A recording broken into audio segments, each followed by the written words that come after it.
Mas eu começo essa minha formação com um santo.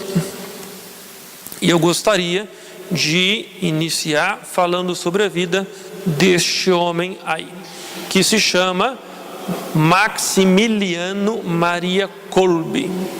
Alguém já escutou falar desse cara, hein? Alguém já escutou falar sobre ele? Quem já ouviu falar? Levanta a mãozinha. 40%. Dos que já escutaram falar, vocês conhecem a vida dele e a importância da vida dele?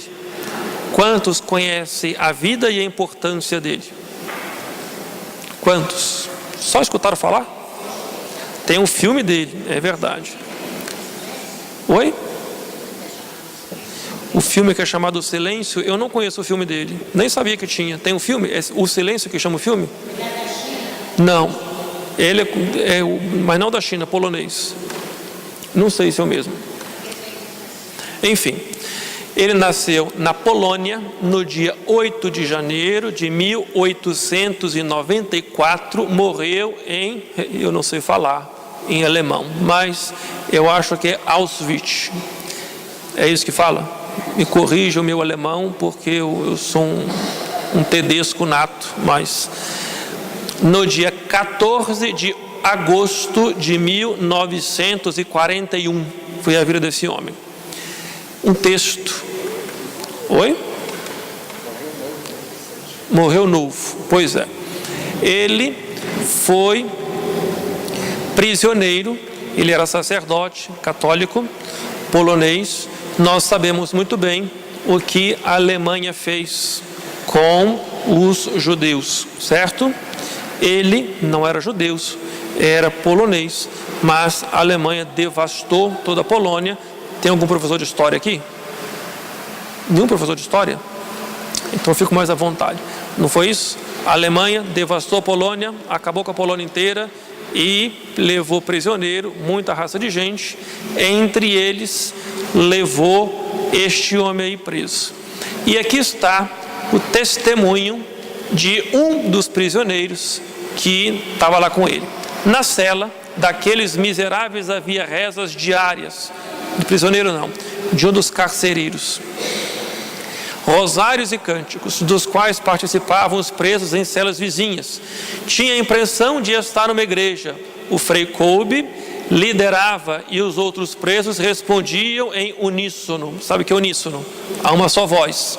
Ele cantava e os outros puxavam. Eles estavam tão envolvidos na reza que nem sequer ouviam a chegada dos inspetores da SS, que é a organização. Imagina, estava preso, feliz da vida, não tinha outra solução. Em vez de reclamar, que é o que nós faríamos, em vez de se lamentar, em vez de chorar, ele rezava e cantava. E a oração que ele fazia, o canto que ele fazia, os presos de outra cela cantavam junto com ele, e aí ele causou um grande problema ali dentro. Mas deixa isso de lado. Nasce na Polônia, como acabamos de dizer, dia 8 de janeiro de 1894. Em 17 de fevereiro de 1941 foi preso. Dia 28 de maio de 1941 foi transferido para Auschwitz com mais de 320 presos. Em julho do mesmo ano, 3 prisioneiros conseguiram escapar. O subcomandante, responsável por aquele campo nazista, então o que fez? Como represária pela fuga de 3 prisioneiros, para poder intimidar os outros presos, ele escolheu 10 presos e disse: estes 10 presos vão ser torturados, vão para a câmara para poder morrer de fome e de frio. E foi escolhido então 10 prisioneiros, certo? Qual era o intuito? Acabei de dizer, o intuito era: se você fugir, saiba que nós vamos pegar 10 de seus colegas e vamos torturá-los. De modo que, se pense bem, se eu estou preso, eu estou vendo o meu irmão escapar, eu vou deixá-lo escapar? Sabendo que se ele conseguir escapar, corro o risco de ser torturado? Então, foi a pressão que o governo fez para que não escapasse nenhum preso. Porém, escaparam 3 e eles então chamaram 10 para ser preso. Este homem aí, chamado, como é que pronuncia isso?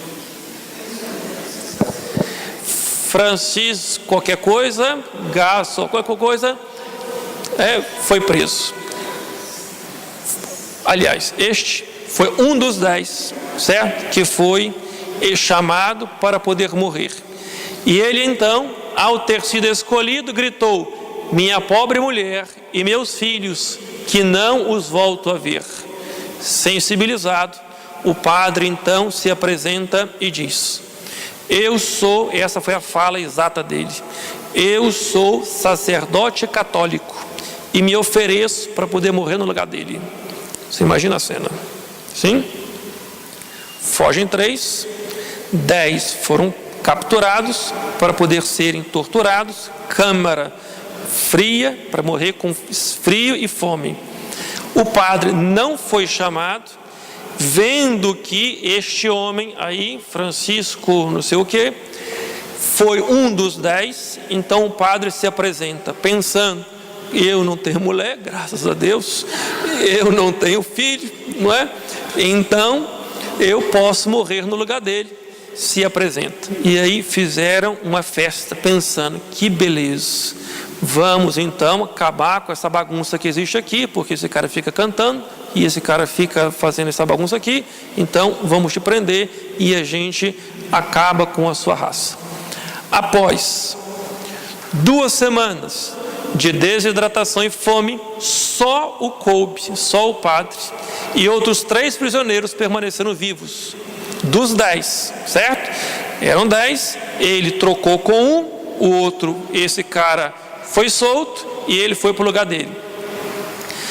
2 semanas depois, permaneceram 4 vivos. Este aqui é o mesmo, viu? Este é o mesmo. E aí os guardas queriam a cela vazia e deram então a Kolbe uma injeção letal junto com os outros 3 de ácido carbônico e ele morreu então. Este homem era o carcereiro e presenciou. No dia 14 de agosto de 1941 morre o padre Kolbe em Auschwitz. No dia 10 de outubro de 1982 foi canonizado por São João Paulo II. Os que conheciam, os que já tinham escutado falar deste homem, sabiam dessa história dele? Sabiam? Isso. Vocês talvez conheçam a revista Os Cavaleiros da Imaculada. Já escutaram falar? Os Cavaleiros da Imaculada. Pois foi ele que fundou, né? Os Cavaleiros da Imaculada. É famosíssima no mundo inteiro a revista do padre Kolbe.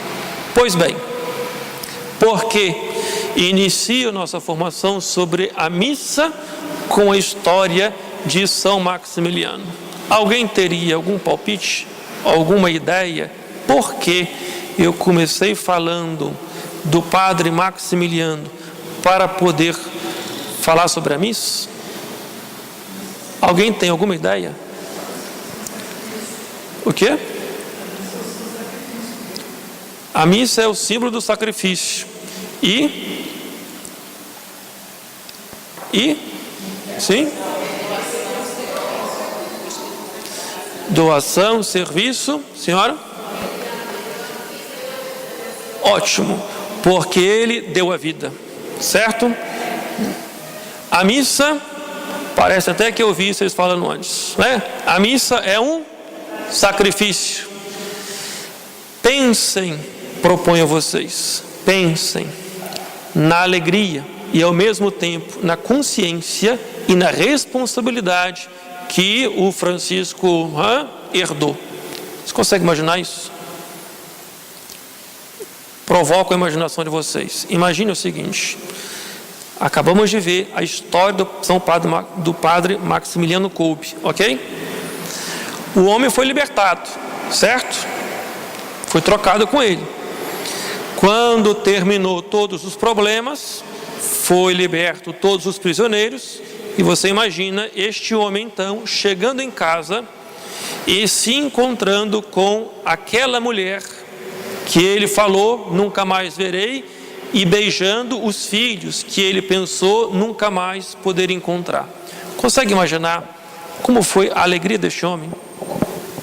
Consegue imaginar como foi a alegria dele? Como foi a alegria dele? Como foi a alegria dele?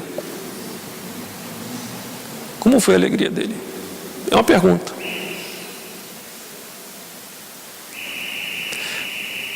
Quando eu estava estudando italiano para poder ir estudar fora, eu conheci em Petrópolis um homem chamado Ubaldo Carlini, o ilustre desconhecido que na verdade foi o famoso diretor da Alfa Romeo no Brasil. Sim. Era o cara da Alfa Romeo no Brasil e da Fiat. E foi ele que me fez descobrir, né, a relação entre São Maximiliano Maria Kolbe e a Santa Missa. E eu não poderia deixar de citar, né, o seu Ubaldo. Morreu tem uns 10 anos. Seu Ubaldo dizia, junto com a esposa que está viva, a esposa dele é Graci, Dona Graci, ele dizia: padre, nós somos pais, nós temos filhos, tudo na nossa vida é meu filho, tudo na nossa vida é a nossa família. Mas olha, todas as vezes, ele dizia, todas as vezes que eu vou para a missa, eu não consigo deixar de lembrar do padre Maximiliano, e não consigo deixar de me lembrar e de pensar nos meus filhos. Por quê? A alegria daquele homem deve ter sido a maior alegria do mundo, poder ver os filhos. Porém, eu não consigo imaginar que aquele homem pudesse beijar a sua esposa sem lembrar da morte do padre Maximiliano. Eu não sei se eu consigo fazer a referência. Sim? E aí, o Ubaldo me dizia, todas as vezes, eu penso nisto. Eu não consigo imaginar aquele homem beijando a sua esposa, beijando os seus filhos, sem se lembrar. Por quê? Ele era capaz de poder beijar a sua esposa, porque ele era capaz de beijar os seus filhos. E eu pergunto, por que ele foi capaz de beijar a sua esposa? Por quê? Porque o padre deu a vida por ele. Porque o padre deu a vida por ele. E não deu a vida de qualquer forma. Não deu a vida por qualquer forma. Imagina a responsabilidade, e por isso eu escrevi ali, a responsabilidade. Imagina a responsabilidade que este homem adquiriu em sua consciência quando beijava a sua esposa, quando beijava os seus filhos, quando brincava com os seus filhos.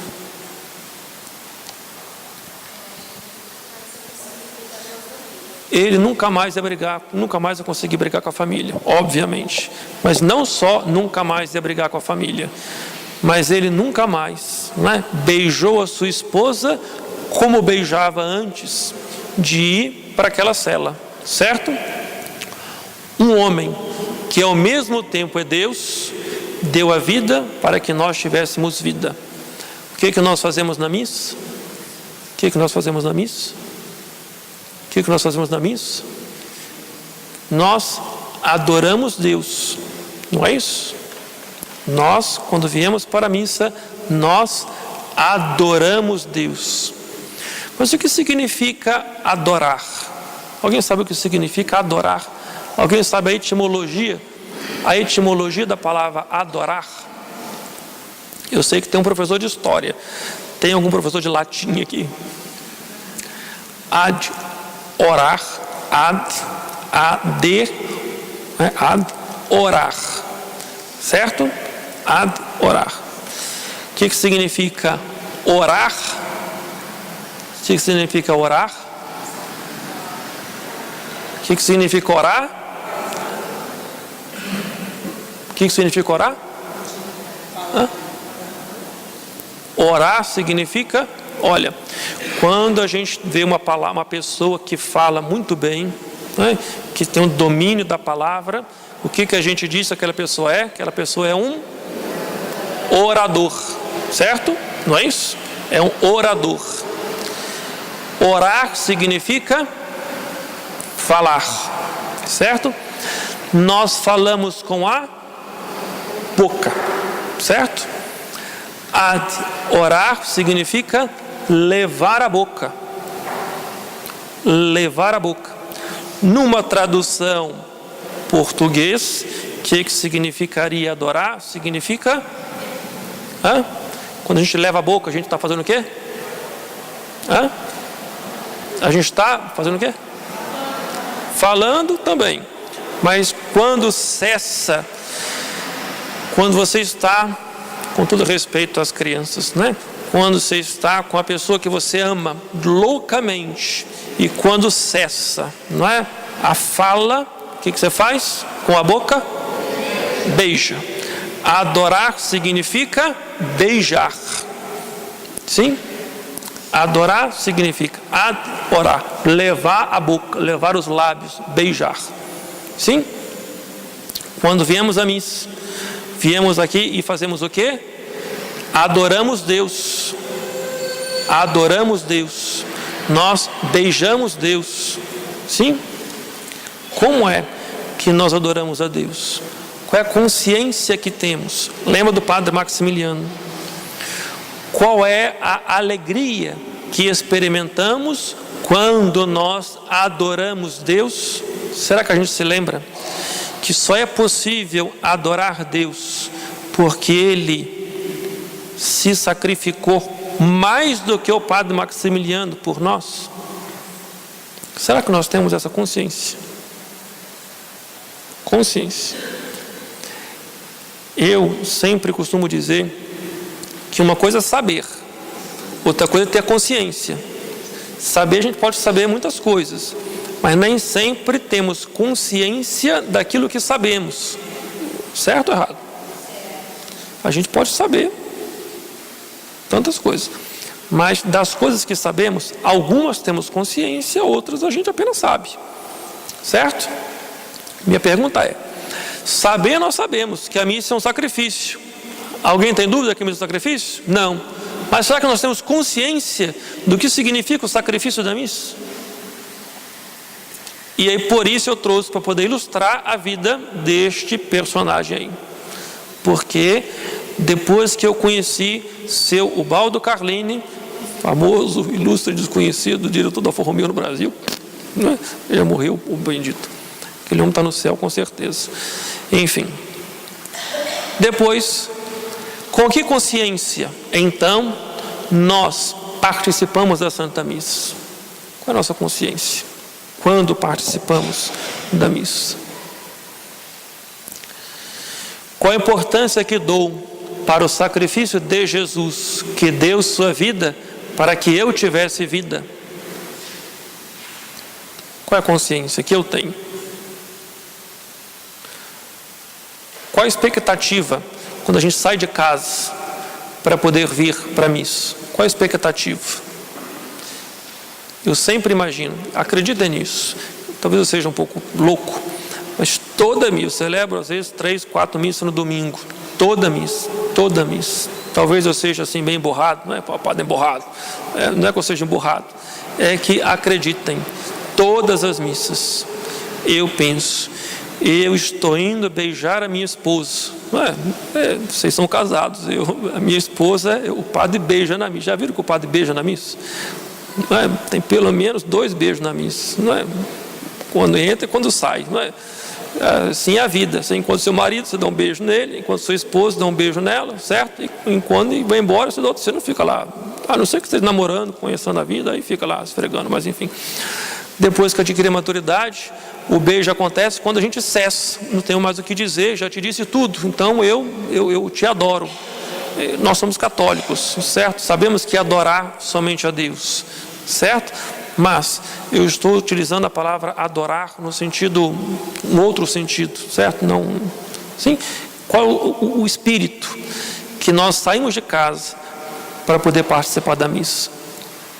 Jesus disse lá, na noite em que ia ser entregue, ceando com seus discípulos, ele se doou por nós. A Páscoa é a antecipação do seu sacrifício. E aí a gente começa aqui aquilo que eu estou chamando, não é, de teologia. Teologia vai muito além disso, certo? Mas apenas para que a gente possa ter uma introduçãozinha muito superficial, tenho consciência disso. Eu estou tirando toda esta minha fonte, e eu preciso ser honesto, nada disso é da minha cabeça. Eu estou tirando cola, não se escandalize, não é? De um autor chamado Scott Hahn, S-C-O-T-T-H-A-N, Scott Hahn. Ele foi um pastor, se não me engano, anglicano, que, de tanto estudar a Sagrada Escritura, de tanto estudar a Bíblia, começou a perceber que no culto que ele administrava faltava alguns elementos concordantes com a Bíblia. E ele percebeu que o Antigo Testamento tinha um rito.